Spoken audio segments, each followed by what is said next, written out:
Captain Yoon gripped the armrest of his command chair as the stellar harmony drifted closer to the mysterious vessel.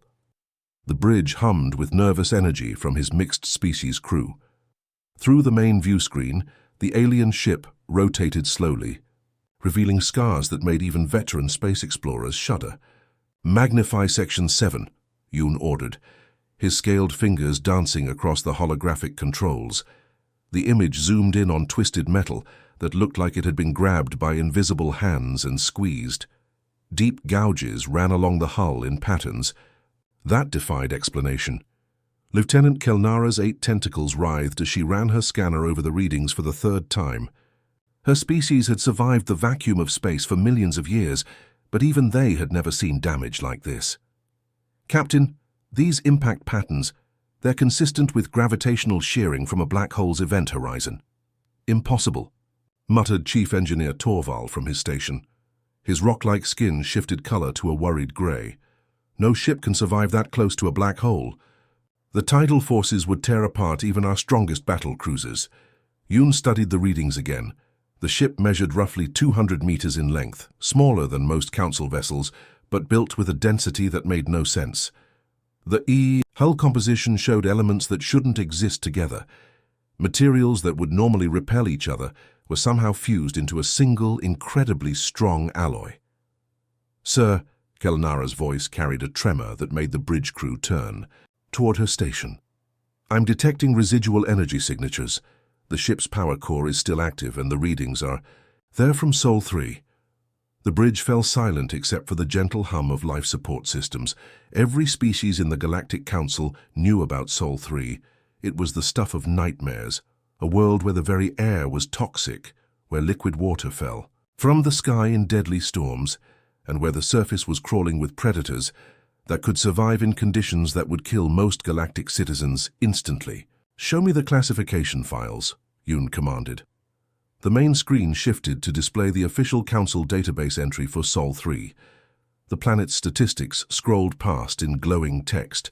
Gravity nearly twice the galactic standard, atmospheric, composition that was corrosive to most species, temperature variations that could freeze or boil unprepared visitors, and radiation levels from its star that would cause cellular breakdown in any known intelligent life. "Class 15 Deathworld," read Communications Officer Zilphone, her crystalline voice echoing through the bridge. "Incapable of supporting sentient life. Last surveyed 8,000 years ago. Recommendation: permanent quarantine zone." Yoon's tail lashed behind his chair. 8,000 years was barely a blink of an eye in galactic terms, but it was long enough for the Council to forget why they had marked certain systems as forbidden. Now, staring at a ship that had somehow emerged from that hellish world, he wondered if they had made a terrible mistake. "Tactical analysis," he ordered. The weapons officer, a 4-armed Valkyrian named Kixtal, ran his scanners over the alien vessel. His findings made his mandibles click in confusion. "Sir, this ship is armed, but not with anything we recognize. The weapon systems appear to be designed for operation in high-radiation environments. Some of the energy signatures suggest they're built to function even when exposed to stellar-level radiation. Who builds weapons to work inside a star?" whispered the pilot, a gaseous being contained in a specialized suit. The question hung in the air like a toxic cloud. The bridge crew exchanged glances, each wondering the same thing.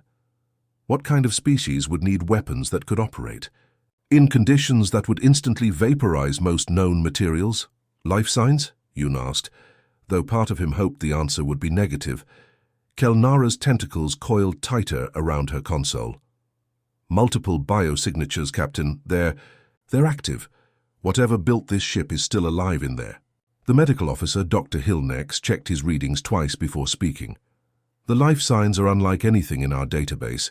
Their biological processes appear to be operating at temperatures and pressures that should be lethal.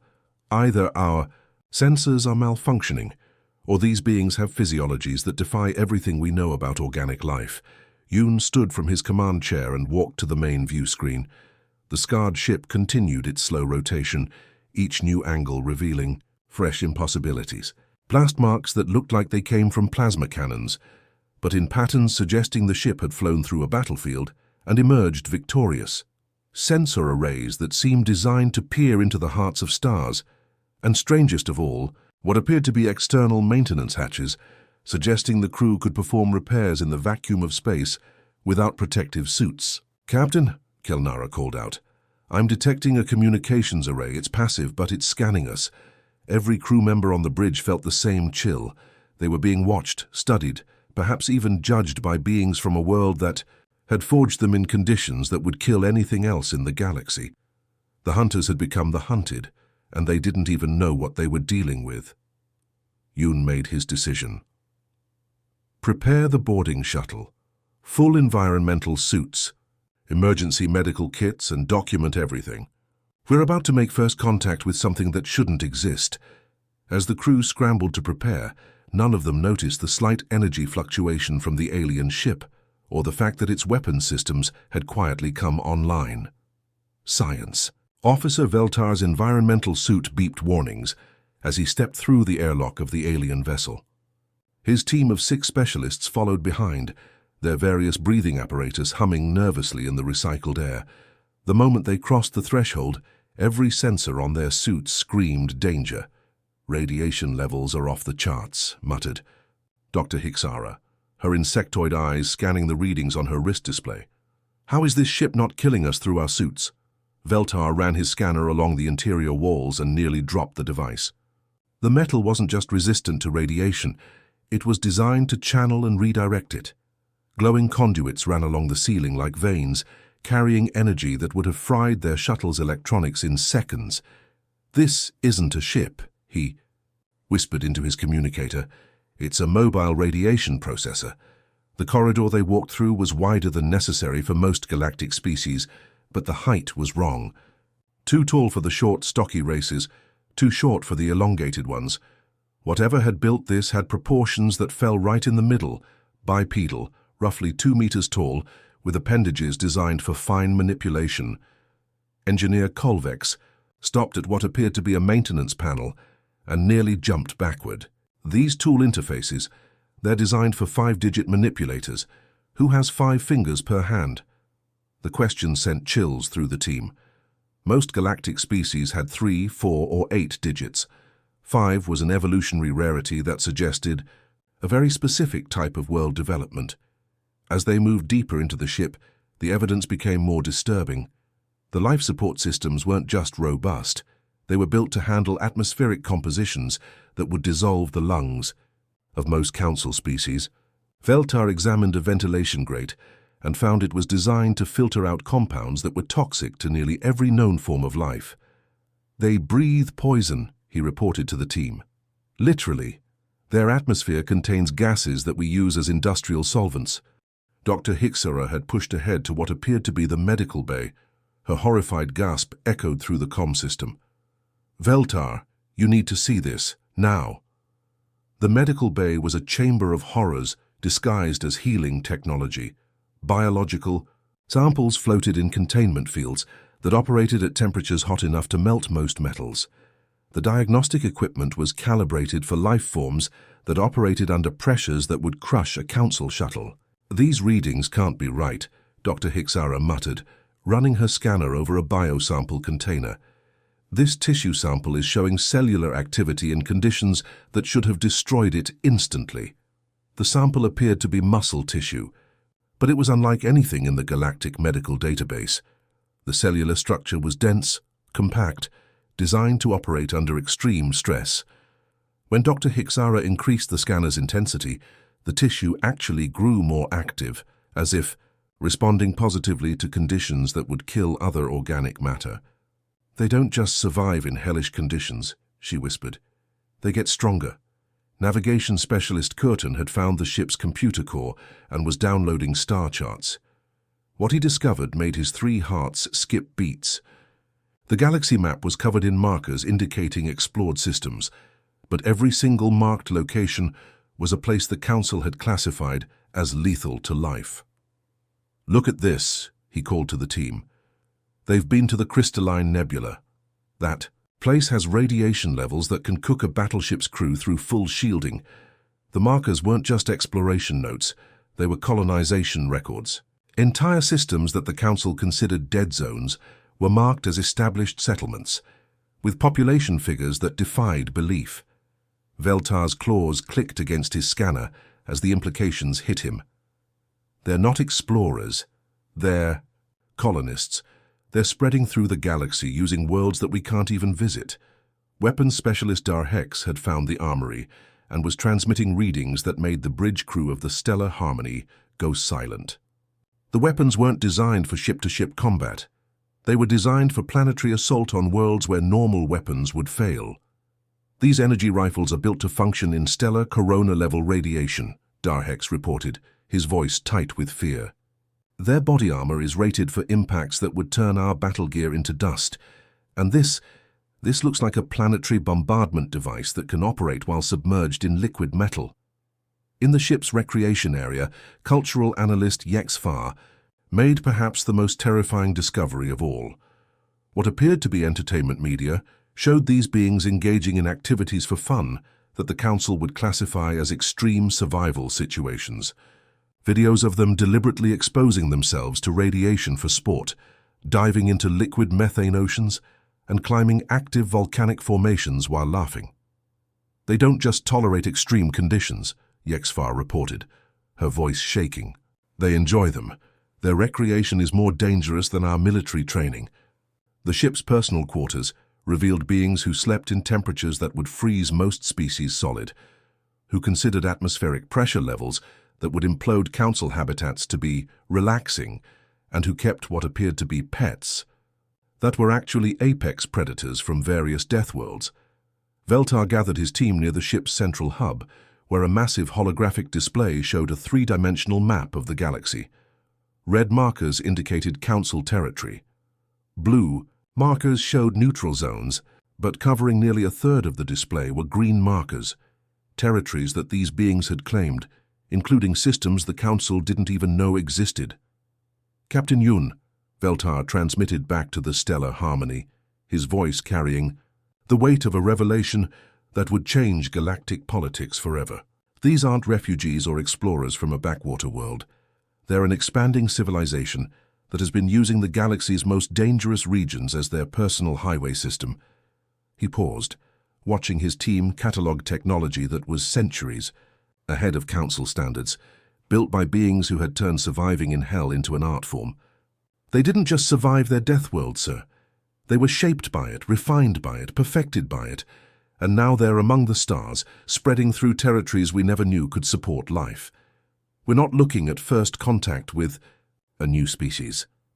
Veltar's final transmission made the bridge of the Stellar Harmony go completely silent.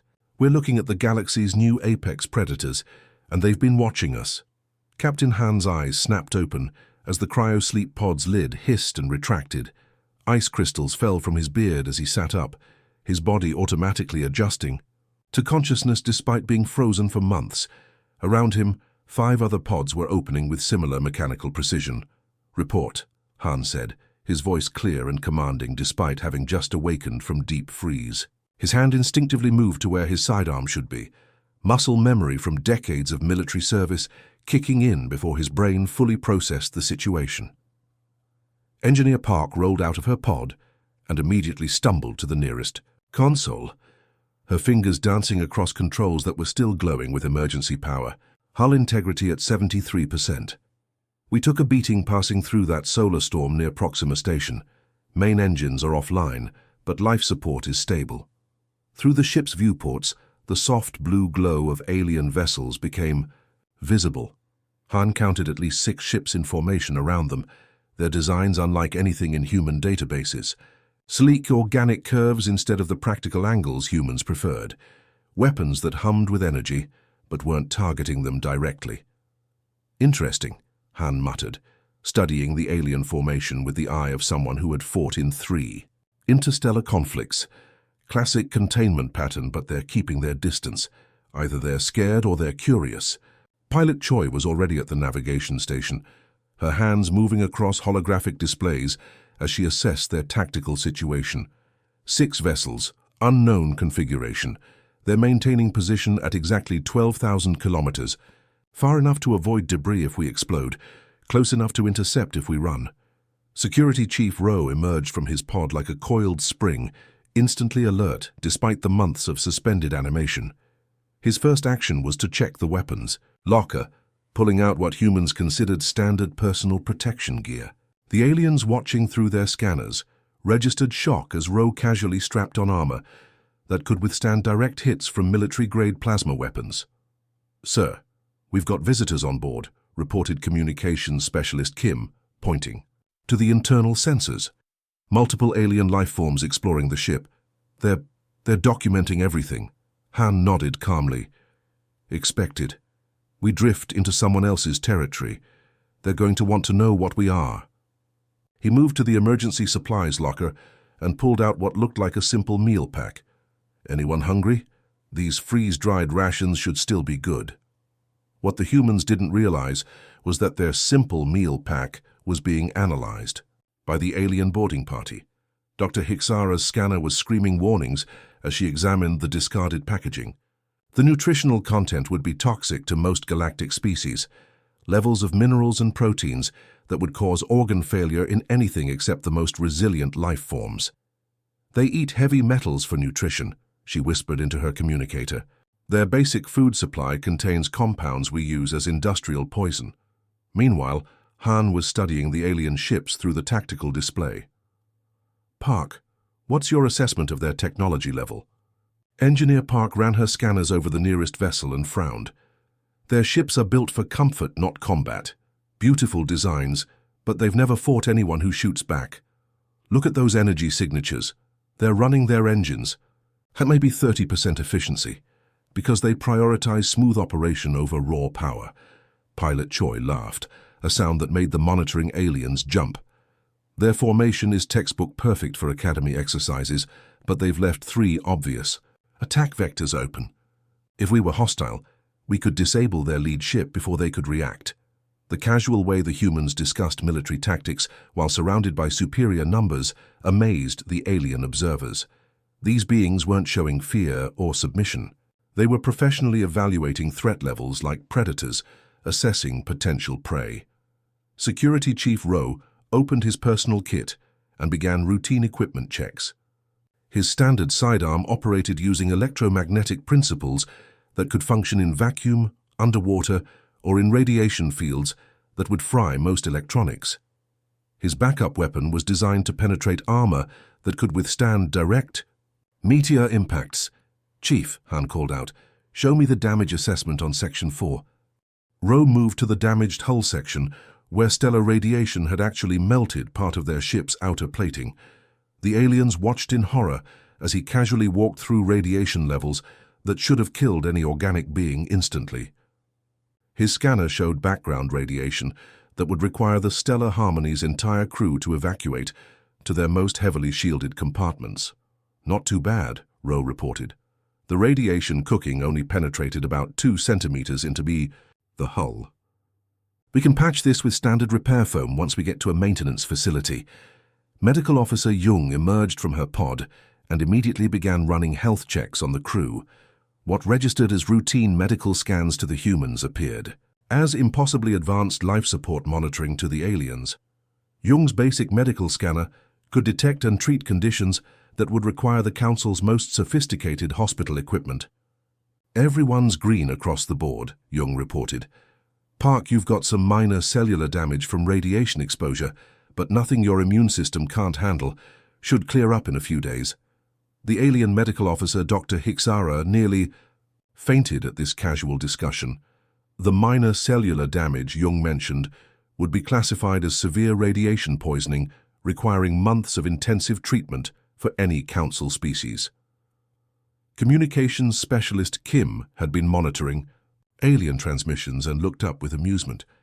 "Captain, they're calling us apex predators. Their science teams are classifying us as a potential galactic threat." Han chuckled. "Threat? We're just trying to get home. Though I suppose from their perspective, we did just casually fly through a radiation storm that probably should have killed us." As the human crew went about their routine post-awakening procedures, every action they took reinforced the aliens' growing realization. These beings didn't just survive in conditions that would kill others. They thrived in them. Their equipment was built for environments that were beyond imagination. Their casual attitudes toward danger suggested they had never known a truly safe environment, and their instant tactical assessment of any situation marked them as natural-born, survivors from a world that had spent millions of years trying to kill them. The most terrifying realization for the watching aliens was that the humans weren't trying to be intimidating. This was just normal behavior for beings who had evolved on a planet where everything, the weather, the wildlife, even the air itself, was constantly trying to end their existence. Captain Han looked out at the alien ships with the same expression. Someone might use when watching curious but harmless animals at a zoo, completely unaware that his mere presence had just shifted the balance of power in the galaxy. Ambassador Lee settled into the specially designed chair aboard the Council diplomatic vessel Peaceful Convergence, completely at ease despite being surrounded by 12 different alien species. His relaxed posture and friendly smile made the Council representatives even more nervous than if he had arrived armed and hostile. "Thank you for the hospitality," Lee said, accepting a cup of what the aliens considered a mild, stimulant beverage. He took a sip and nodded approvingly, unaware that the drink contained alkaloids that would induce seizures in most Earth mammals. "Reminds me of coffee, but with a nice metallic finish." The Trilaxian ambassador, Keksmol, nearly choked on his own drink. The metallic finish Lee mentioned was due to trace amounts of copper compounds that the Council used as industrial lubricants. "So," Lee continued conversationally, "I understand you folks have been exploring the galaxy for quite some time. How far out have you managed to spread?" Council Diplomatic Chief Yelvana activated a holographic star map, showing the extent of their civilization in blue. Nearly 40 systems glowed proudly across a section of the spiral arm. "These are our territories, established over the past 12,000 years of careful expansion." Lee studied the map with genuine interest, then pulled out his own data pad. "Mind if I add our holdings to the display? Might help us figure out where we're neighbors." The human map overlay caused immediate chaos in the diplomatic chamber. Green markers suddenly appeared across regions the Council had never even visited, including areas they considered completely uninhabitable. The density of human settlements was staggering, over 300 systems marked as active colonies. "There must be some error," stammered Trade Representative Hillnox, his crystalline form shifting colors rapidly in distress. "These markers show colonies in the Magellanic Clouds. Those regions are stellar nurseries with radiation levels that would sterilize any known life form." Lee looked genuinely confused. "Oh, you've never been to the Magellanic Clouds? That's a shame. The views are spectacular. We've got 3 major colonies there now. Mining operations mostly, though the research stations are doing fascinating work on stellar formation. It is a bit warm near the active star berths, but nothing a good environmental suit can't handle." Dr. Kim, the human cultural attaché, had been setting up her presentation materials. She noticed several aliens backing away from her equipment, as strange sounds began emanating from her speakers. "Sorry about that," she said cheerfully. "Just testing the audio levels. Human music can be a bit intense for some species. We tend to use the full frequency spectrum, including ranges that apparently cause discomfort to certain ear structures."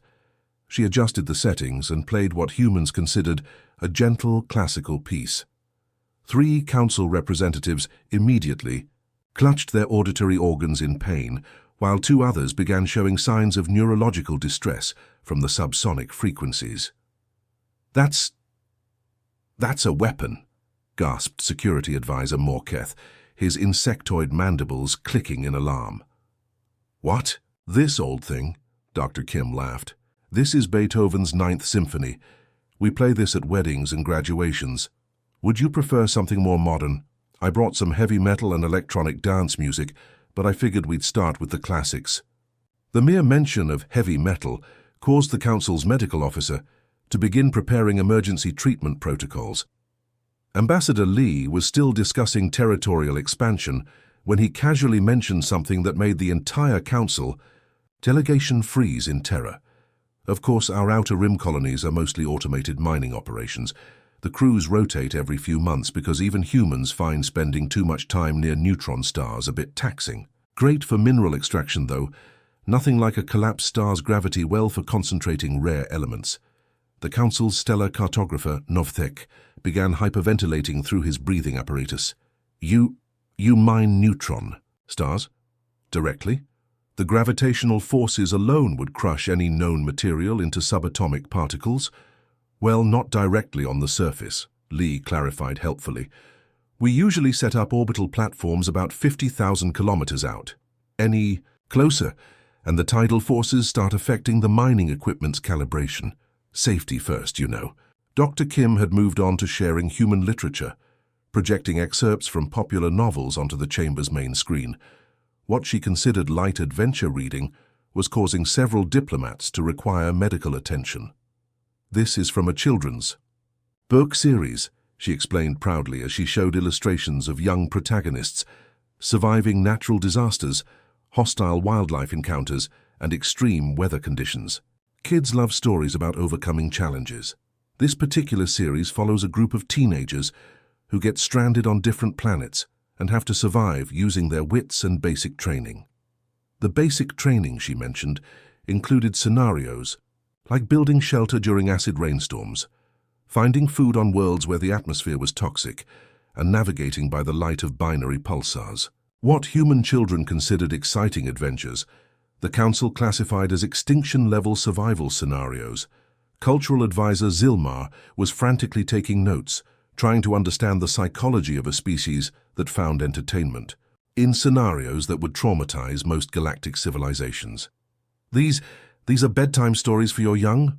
Oh, this is pretty tame stuff, Dr. Kim said, switching to another popular series. Wait until you see our extreme sports entertainment.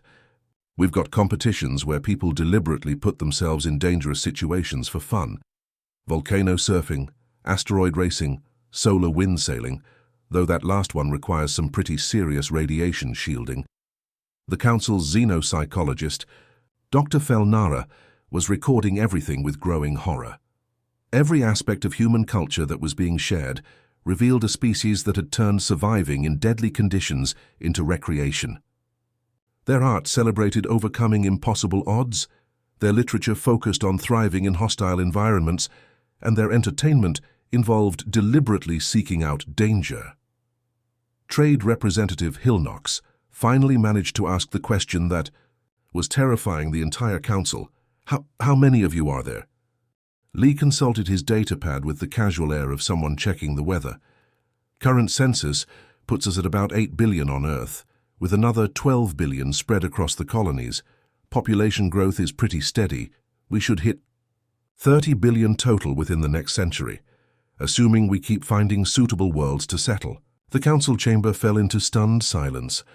30 billion beings capable of thriving in conditions that would instantly kill most galactic life, spreading across regions of space that were considered uninhabitable, treating the galaxy's most dangerous phenomena as minor inconveniences to be worked around. Ambassador Lee noticed the quiet and looked around with concern.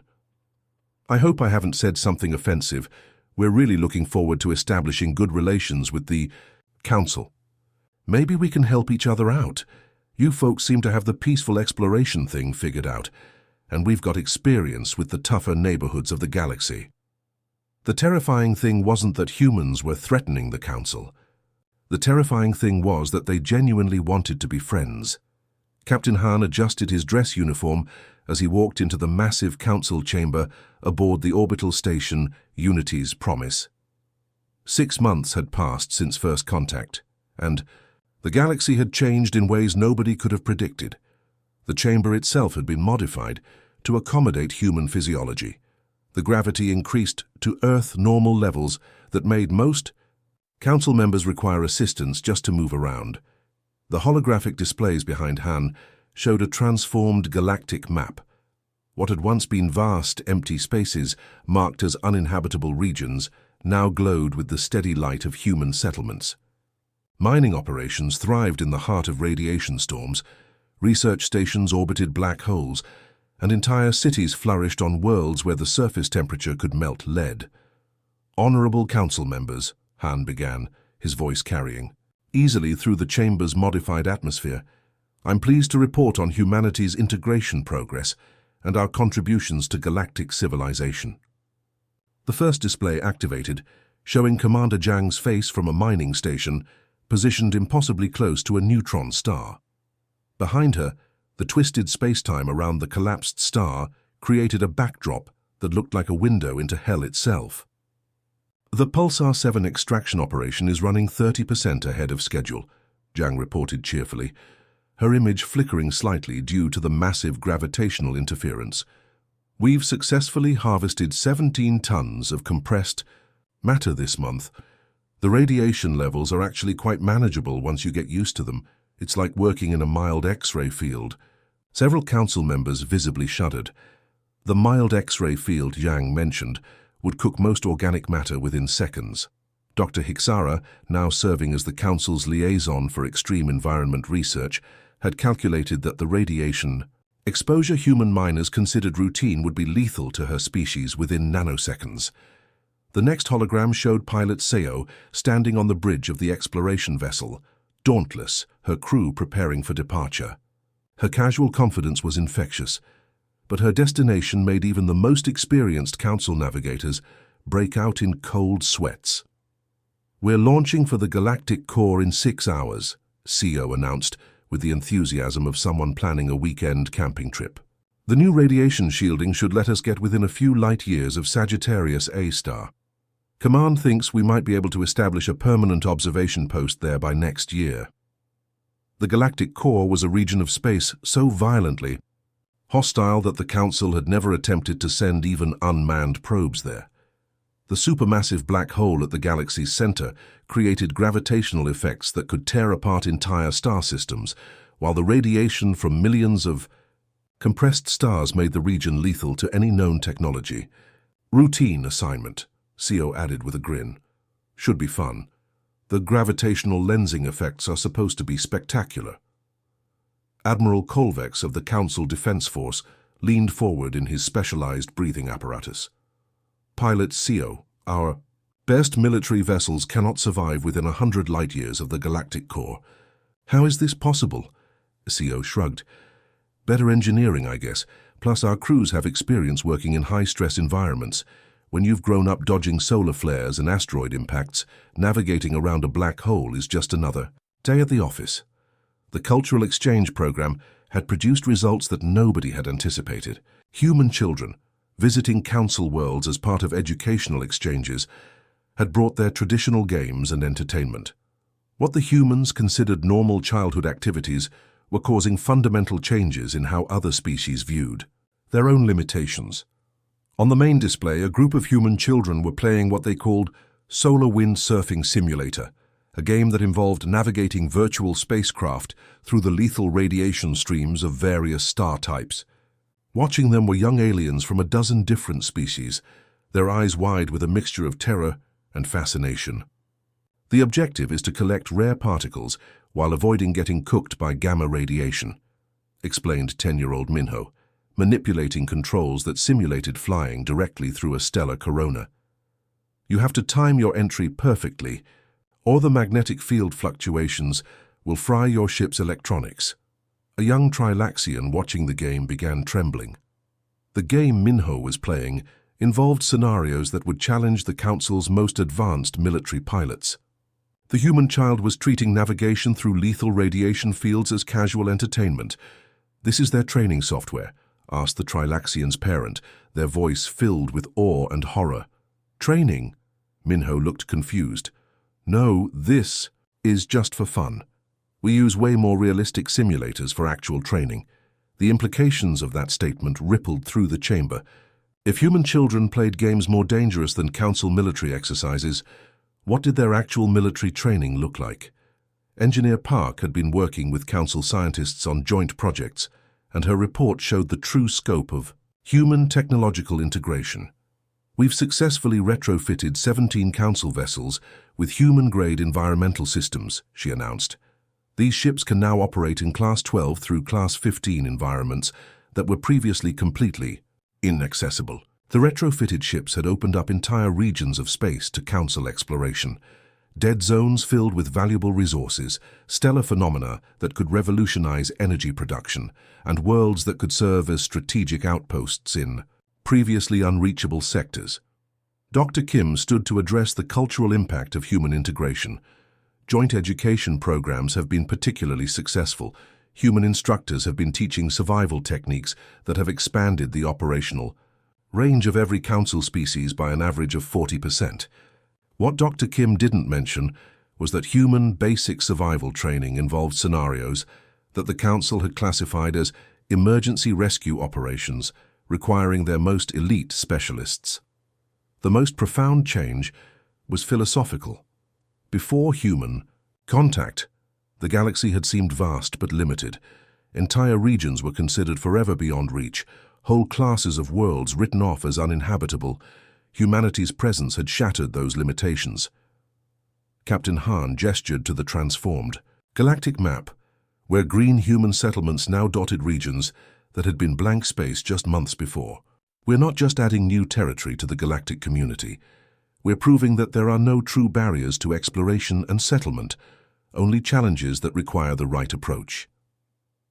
Trade Representative Solnara stood to address the economic implications. Human mining operations have increased the availability of rare elements by 300%. Worlds we considered dead are now producing resources we never knew existed. The military implications were equally staggering. Council Defense Force Admiral Morthek reported that human-assisted operations had successfully established monitoring stations in sectors that had been considered completely inaccessible to Council forces. As the session drew to a close, Captain Han looked out at the assembly of alien representatives who had initially viewed humanity with suspicion and fear. Now they looked at humans with something approaching reverence, not for their military might, but for their ability to turn the impossible into routine. 6 months ago, the galaxy felt like a vast but limited place, Han concluded. Today, we know that limitation was just a matter of perspective. With humanity as part of the galactic community, there are no frontiers we cannot explore, no challenges we cannot overcome together. The final image on the display showed human children and alien youngsters playing together. The human games, gradually teaching their new friends that the universe was far more welcoming than anyone had ever imagined. What had once been considered Deathworlds were becoming neighborhoods, and the galaxy had become humanity's backyard.